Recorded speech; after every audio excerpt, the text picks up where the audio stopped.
প্রশ্ন আমরা দেখতে পাচ্ছি এমডি সালাউদ্দিন করেছেন, সিজদায়ে সুবহান রব্বিয়াল আলা এর পর আল্লাহুম্মা গফিরলি ওয়ারহামনি ওয়াহদিনি ওয়ারজুকনি ওয়াআফিনি পড়া যাবে কি না? সুবহান রব্বিয়াল আলা বলার পরে এটা পড়ার জিনিস না। এই দোয়াটা তো দুই সিজদার মধ্যবর্তী জায়গায় বলার জিনিস। আপনি যদি সিজদা বলেন গোনা হবে না, কারণ সিজদাতে দোয়া করার কথা বলা হয়েছে। নবী সাল্লাল্লাহু আলাইহি ওয়াসাল্লাম বলেছেন যে আকরাবু মা ইয়াকুনুল আবদু মির রাব্বিহি ওয়া হুয়া সাজিদ ফাআকসিরু মিনাদ দুআ, অর্থাৎ বান্দা সিজদা আল্লাহ তাআলা সবচেয়ে নিকটবর্তী থাকে, অতএব তোমরা সেখানে বেশি বেশি আল্লাহর কাছে দোয়া করো। আপনি দোয়া করতে পারেন, তবে এইটা দোয়াটা সিজদা করাটা সুন্নত হবে না, উত্তম হবে না। উত্তম হবে দুই সিজদার মাঝখানে পড়া। নবী সাল্লাল্লাহু আলাইহি ওয়াসাল্লাম এটাকে সিজদা পড়েন নাই, দুই সিজদার মাঝখানে পড়েছেন।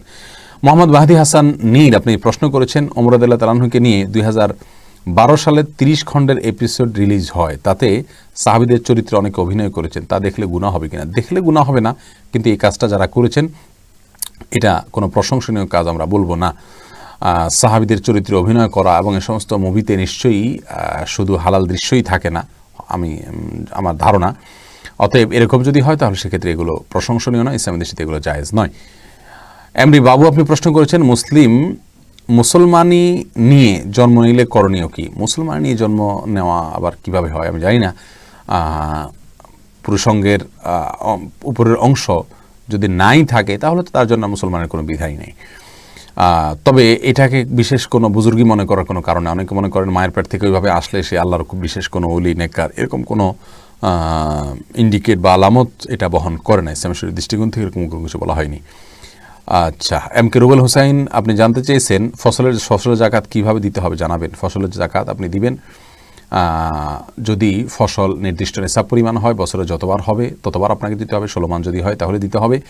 আবার অনেকের মতে কোনো নিসাব না, যাই হবে সেখান থেকে আপনাকে দিতে হবে। যদি আপনি নিজে পানি সেঞ্চন করে ফসল করে থাকেন তাহলে সেক্ষেত্রে আপনাকে 20 ভাগের 1 ভাগ দিতে হবে। আর যদি আসমানি পানি থেকে হয় তাহলে আপনাকে 10 ভাগের 1 ভাগ দিতে হবে। এরপরে প্রশ্ন করেছেন সাদিকুর রহমান চৌধুরী, আপনি জানতে চেয়েছেন সালাতুল হাজতের নামাজ কি জায়েজ? সালাতুল হাজতের নামাজ বলতে ভিন্ন কোনো বিশেষ পদ্ধতির নামাজ বিশুদ্ধ হাদিসে দ্বারা বর্ণিত নাই।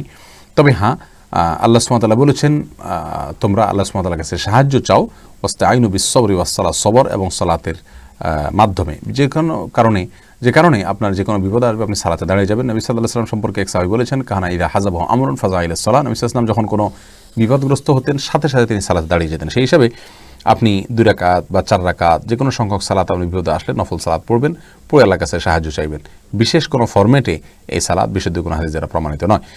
নাসিম পারভেজ জানতে চেয়েছেন, জীবনে কম বেশি অনেক গুনাহ করেছি, খাসভাবে ফিরতে চাই ও আল্লাহর খাস বান্দা হতে চাই, কোনো উপায় আছে কি? ভাই নাসিম পারভেজ, আল্লাহ তাআলা আপনার গুনাহগুলো মাফ করুন, তওবা করবেন, তওবা করে ফিরে আসবেন, বান্দার হক থাকলে সেগুলো ফেরত দিয়ে দিবেন, সালাতকে সবচেয়ে গুরুত্বের সাথে করবেন, হালাল ইনকামের দিকে খুব বেশি খেয়াল রাখবেন এবং সেই সাথে আপনি কোরআন সুন্নাহ বর্ণিত জিকিরগুলো নিয়মিত করার চেষ্টা করবেন, নেককার এবং ভালো মানুষদের সাথে থাকবেন। ইনশাআল্লাহ বিইذনিল্লাহ এই পথগুলো আপনাকে সত্যের পথে সুন্দরের পথে পরিচালিত করবে।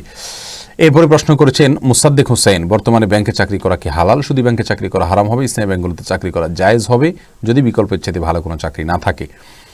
হাফিজ আল আসাদ আপনি জানতে চেয়েছেন, ফরজ ও সুন্নত নামাজের সিজদায় কোরআনের দোয়া পড়ার হুকুম কি? ফরজের বা সুন্নতের যে কোনো নামাজের সিজদায় কোরআন আয়াত পড়া নিষেধ। নবী সাল্লাল্লাহু আলাইহি ওয়াসাল্লাম স্পষ্টভাবে নিষেধ করেছেন, কোরআন আয়াত সিজদায় পড়া যাবে না।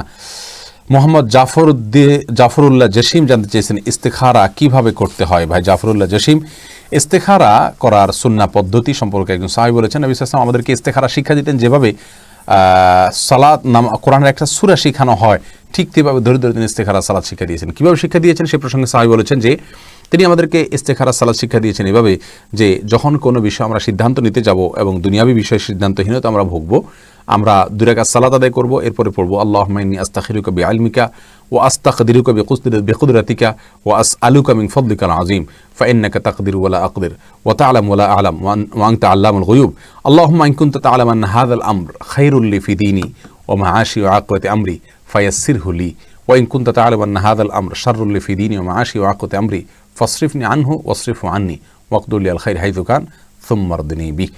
এই দোয়াটি পড়বে 2 রাকাত সালাতের পরে, অর্থ বুঝে পড়ার চেষ্টা করবে।